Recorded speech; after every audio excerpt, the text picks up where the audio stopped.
What will the Cowboys do about tight end Dalton Schultz? Well, there is one scary chart that suggests a potential departure, but tonight we will take a look at much more than that, including Dalton Schultz's projected contract according to Spot Rack and much more stats, what Jake Ferguson means into this entire conversation. So we'll talk about it all on tonight's episode. Do me a favor, hit the like button, share the stream. If you're watching on Facebook, YouTube, or Twitter, let your friends know about A to Z Sports Dallas Primetime. Remember that every thumbs up puts this show in front of more Cowboys fans. Without any further ado, let's get this show started. Here we go. 1, 2, and 3.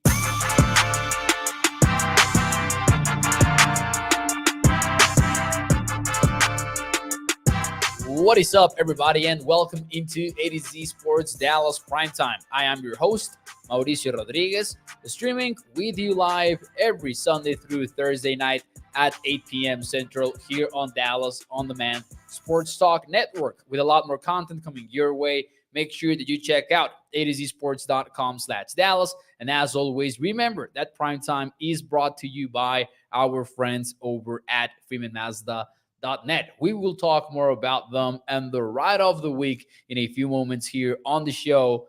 But before we do any of that, let's start things out with a quick gut feeling survey, a poll, if you will, here on the chat. Shout out to the people on the YouTube chat, on the Facebook chat. The question is, gut feeling, is Dalton Schultz staying or leaving? He is set to be a free agent. And, the 800-yard season, over 800-yard season happened in 2021. Not that far away, if we are being real. But it was a disappointing year for Dalton Schultz in 2022. So how do you balance that? Do you think he will stay or do you think he will leave? Mitesh says, depends on his contract demands, 100%. But what do you think exactly his contract demands will be? Not exactly, but like taking that into consideration, do you think he's staying or leaving? Gregory goes with leaving. Jesse as well. Shout out to Ines in the Facebook chat. Shout out to Toxic saying, Mo, are you wearing your Letterman jacket? Of course I am. Listen, hey, this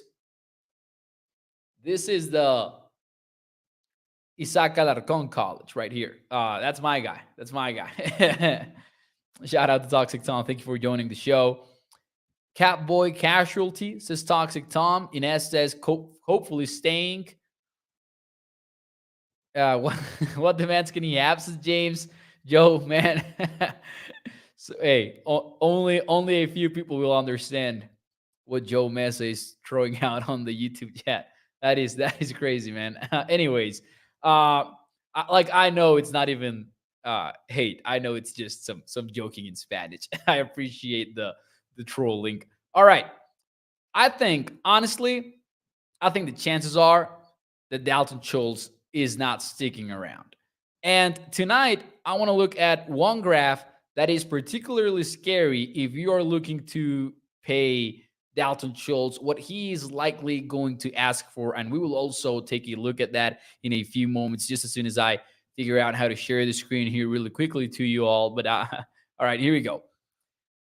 Man, this is from none other than the man, Austin Gale over at PFF. He does a great job with analytics and all of that. But Dalton Schultz was in the bottom of the Dallas Cowboys when it comes to total EPA on targets. Look at that graph. That's one scary chart, if you ask me. Look at where CeeDee Lamb is at.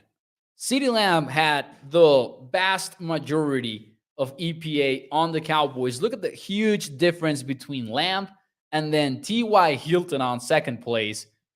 And I wonder how much of that is the 3rd and 30 play, which had to be an insane number. But the fact that T.Y. Hilton is second in total EPA for Dallas Cowboys pass catchers tells you all that you need to know about how things went for the Cowboys skill position players, especially in the passing game. Because keep in mind, this is not EPA per target or something like that. This is total EPA. Like all of your catches put together, how valuable were they to the team?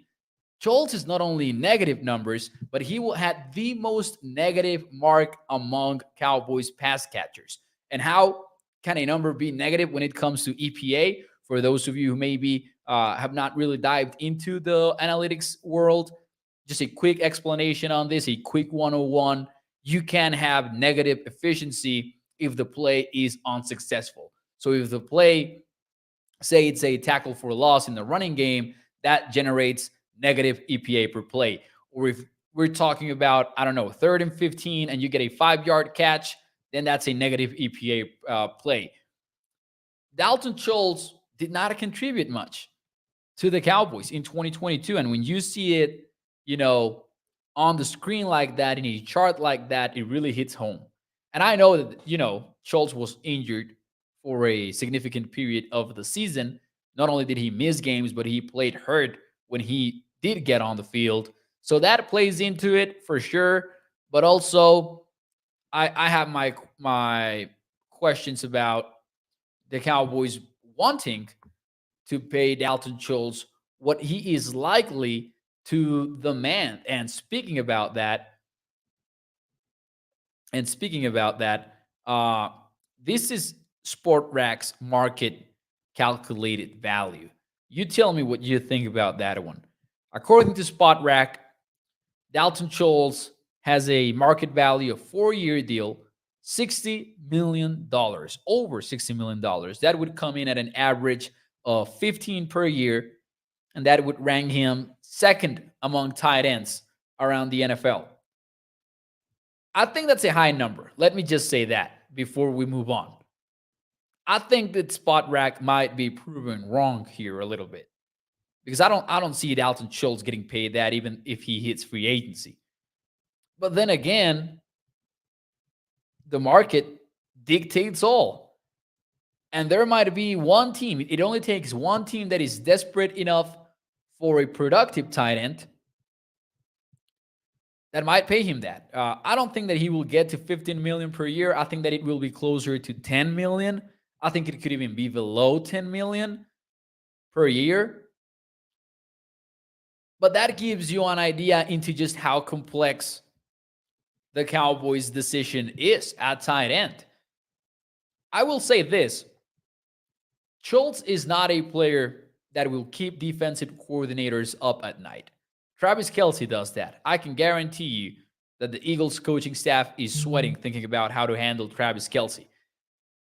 And that's even without Tyreek Hill anymore on the Chiefs too. Like they don't have, like, Kelce is the one weapon for that offense. Of course, you have Patrick Mahomes, you have Andrew Reid. That's a whole different story. Dalton Schultz is not that guy.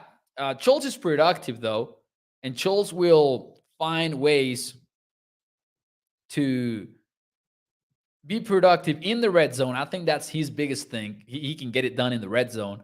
We saw it too late in the year and in the playoffs too. But he is not a guy that will cause opposing defenses to say, you know what, maybe we need to put our best safety on this guy all game long. Maybe we need to bracket him when he goes inside. Maybe we need to keep 2 set of eyes on him when he goes outside. I don't see Schultz being that kind of a player, even though he might have relatively, and even that is in question now, reliable hands.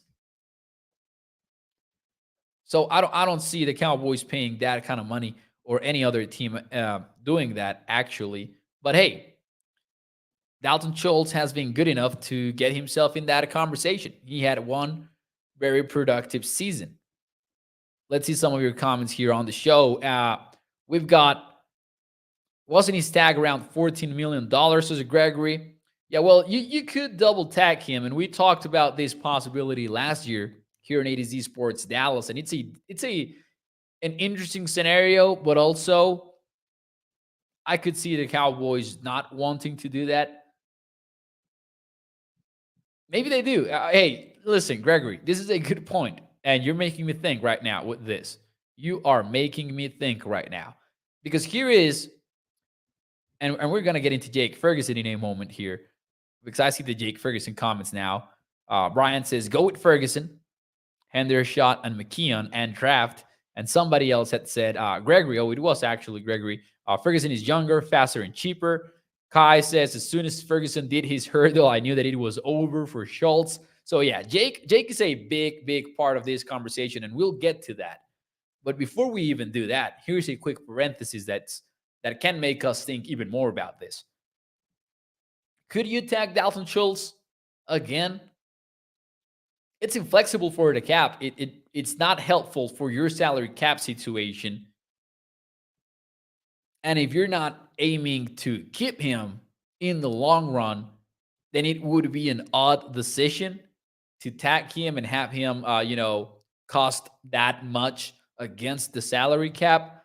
But the argument to go ahead and do that or even pay Dalton Schultz is the fact that you're going all in, supposedly, quote unquote, all in. I don't know how real that is, but they have made the moves when it comes to the coaching staff.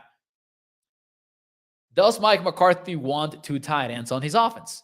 I can guarantee you the answer is yes. That's what he did in Green Bay for a long time. His offenses had two tight ends in there, or one fullback and one running back, but he likes those condensed, heavy kind of formations. Does he go ahead and, pound the table for a franchise tag that guarantees him two tight ends? I wouldn't bet on the franchise tag, but that would be my case for it. Okay? That would be my case for it. Like, just because it is an all-in year, just because you're trying to give Mike McCarthy the best weapons possible, maybe get him one more season out of Dalton Schultz so you can have that possibility to run 12 personnel. That would be my argument for that. That would be my case for it. But I would still bet that Dalton Schultz is not coming back to Dallas. Chase Blood says, I don't think that Schultz is a must keep. We have a couple of other tight ends that can play for a lot less money. And that gets us into the conversation of Jake Ferguson. But before, actually, I had one more slide for you. Let me share it with you really quickly, because this really just drives home the point that, Schultz didn't have the best year. This is a tweet by DeFi Talk Cowboys, and I am spoiling you the game because the tweet was about guessing the player. I am spoiling it for you. Dalton Schultz had the 6 drops, most among tight ends in the NFL. 66.3 catch percentage, 35th in the NFL. 91 passer rating when targeted, 31st in the league. Only 3.3 yards after catch per reception, 38th in the league. And he was 4th in the NFL in penalties, even after he missed 2 games. And when you compare that passer rating, which, by the way, I think it's even lower, according to PFF at least, it is even lower. Jake Ferguson had a better season when it comes to passer rating. Now, fair, sample size is an issue. Dalton Schultz had 86 targets, and he had a 80.4 passer rating when targeted. Ferguson was at 22 targets, 129.9. But the key here is the yards after catch, because if you want to point towards Jake Ferguson being a promising prospect, you have to look at the targets. You have to look at the rating, the yards after catch.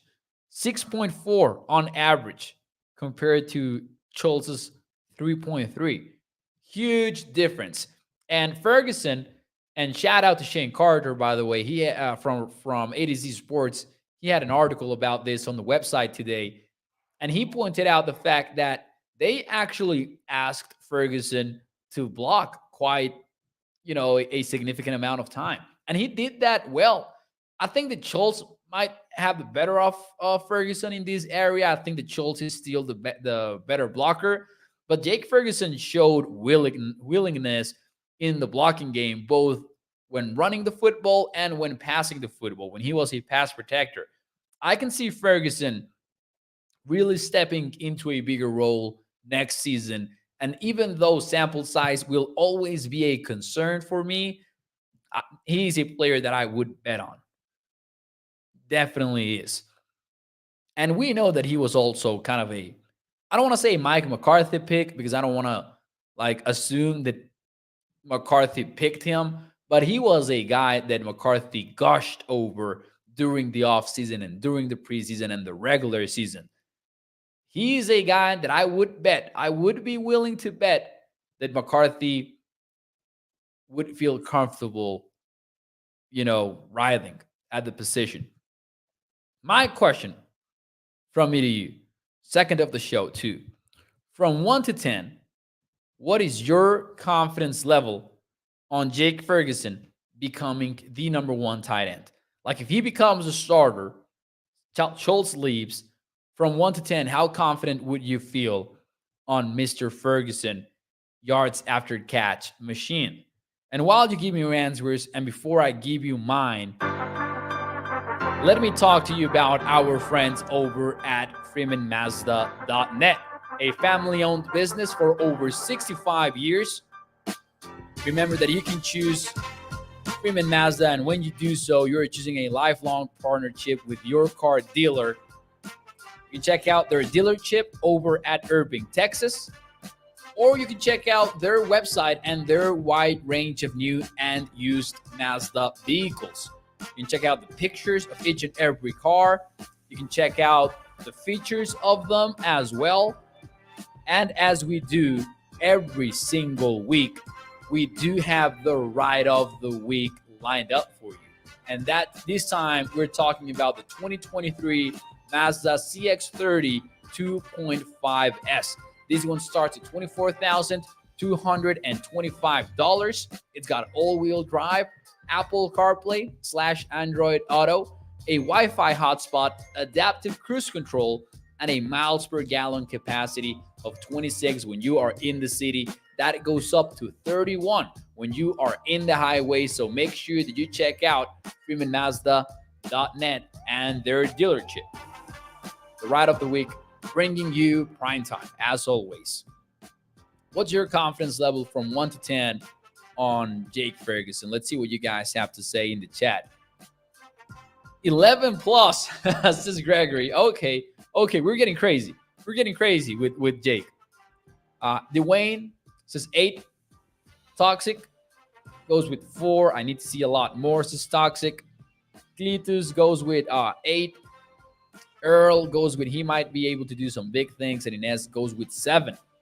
I'm gonna go with a 6.5 because I am high on Jake Ferguson. I like the draft pick when it happened, even, but I was blown away by what he was able to do after the catch.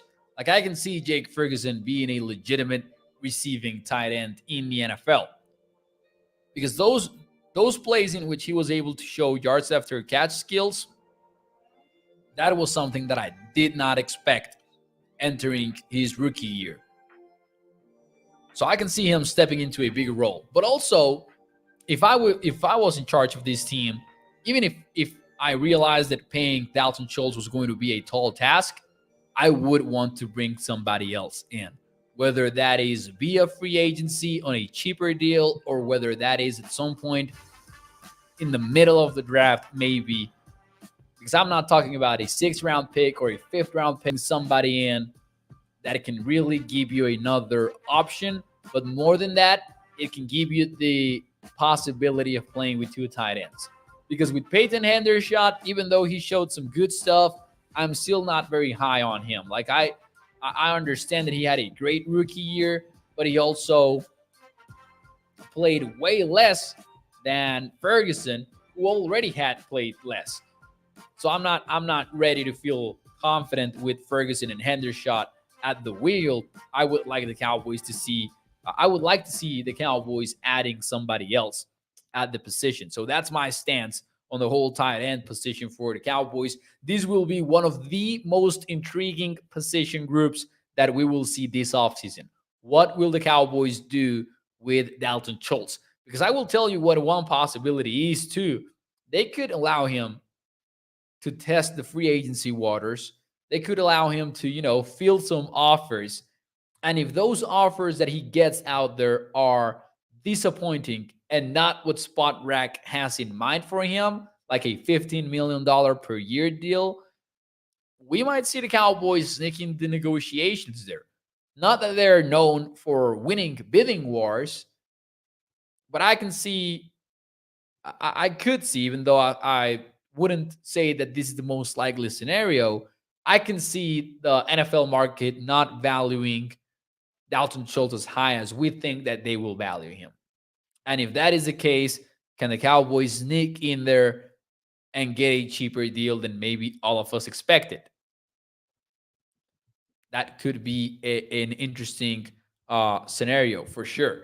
But anyways, ladies and gentlemen, I want to unleash a new segment here on A to Z Sports Dallas Primetime during the rest of the week. So we have this show and then two more before the Super Bowl on Sunday. And by the way, we will be live here after the Super Bowl ends on A to Z Sports Dallas Primetime. I want to implement the Super Minute. It will probably last, longer than a minute, the segment. But hey, I know this is a Dallas Cowboys show, but we should get some Super Bowl content in because it is a big game. Cowboys fans want to see the Eagles lose. So what we're going to do on Tuesday, Wednesday, and Thursday is we're going to share a one Super Bowl thought, 1 minute Super Bowl thought. And the question for you guys in the chat right now is, what is your 1 minute Super Bowl thought number one? Whatever it is, it can be a bold prediction. It can be just a take that you have. It can be your score prediction, whatever you want it to be. What is your 1 minute Super Bowl thought number one? And then towards the end of the show, we'll close things out with our one cool thing of the week. Here's my 1 minute Super Bowl thought, and you can read a full article about this on ATZsports.com, Kansas City. I wrote it for them today.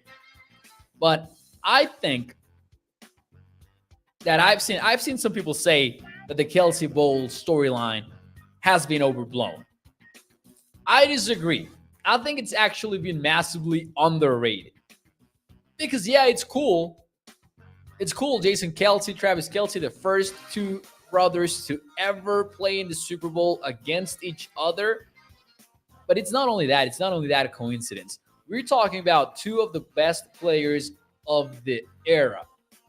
Travis Kelsey and Jason Kelsey have the most first-team All-Pro honors combined than any other brother duo in the league.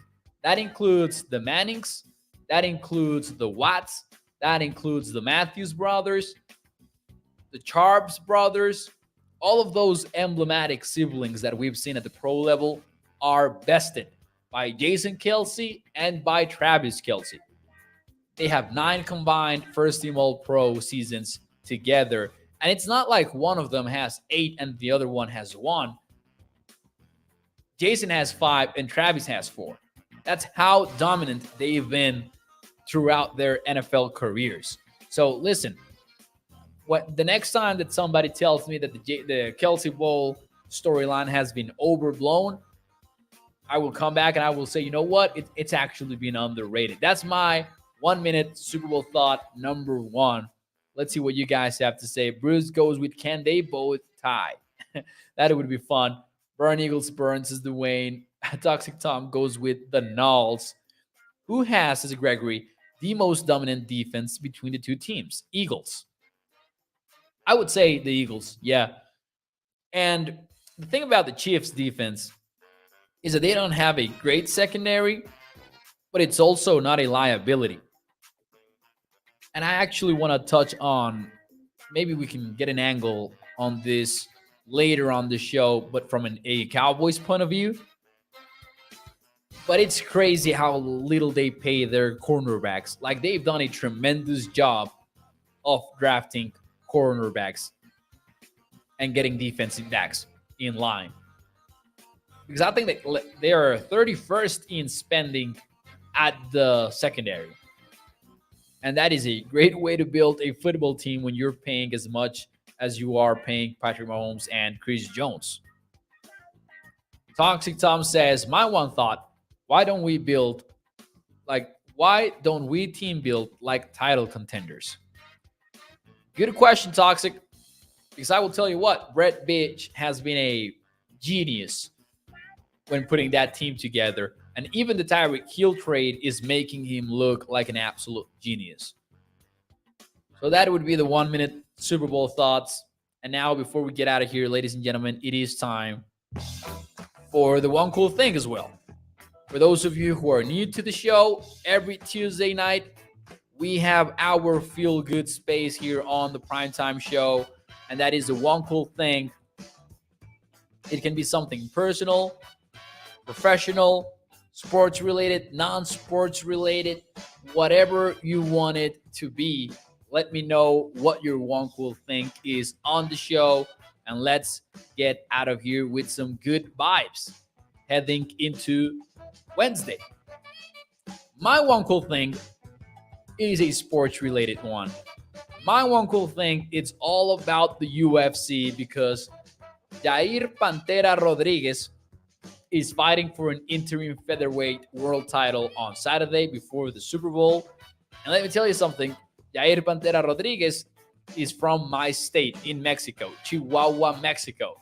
So I always get excited when he fights.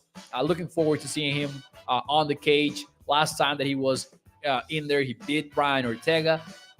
2 fights before that, he went at it with Max Holloway, and that was a competitive fight. So that is my one cool thing. I'm excited about the UFC this Saturday, and of course, I could have said the the Super Bowl, but I didn't want to keep it that obvious. Dwayne Brown says my 35th wedding anniversary. That's awesome. Congratulations, Dwayne. Congratulations to the missus as well. Toxic Tom says I have to get my wife and a girlfriend a Valentine's Day gift. Any ideas, Mo? Well, Toxic, I know that this is a joke, but I will tell you what. I cannot give you ideas just in case the so-called Mrs. Mo is listening to the show. I don't want to spoil my idea. Joe Mesa says, my one cool thing is my daughter's team was about to tie a hard team in soccer. They usually lose a lot to a little. They went 1-on-1, tough game, and competitive. High school. Let's go, Joe. Let's go. Congratulations. Man, I can tell you, when I played soccer, my team also lost a lot. I'm pretty bad at sports. Well, not really. I was very decent on track, and I was very decent on football during my one short-lived season and football career. Ladies and gentlemen, that will be it for tonight's A to Z Sports Dallas Primetime. Do me a favor and hit the thumbs up. Put this show in front of more and more Cowboys fans by hitting the thumbs up. Every like puts this show in front of more and more Cowboys fans. So do me a favor with that. And as always, remember that Primetime is brought to you by our friends over at freemanmazda.net. Thanks so much for tuning in tonight. I will see you tomorrow, 8 p.m. Central. In the meantime, you can check out my articles over at adzsports.com. You can check out Skywalker Steel tomorrow morning. Thanks so much, and I will see you tomorrow, miércoles. Muchísimas gracias y adiós.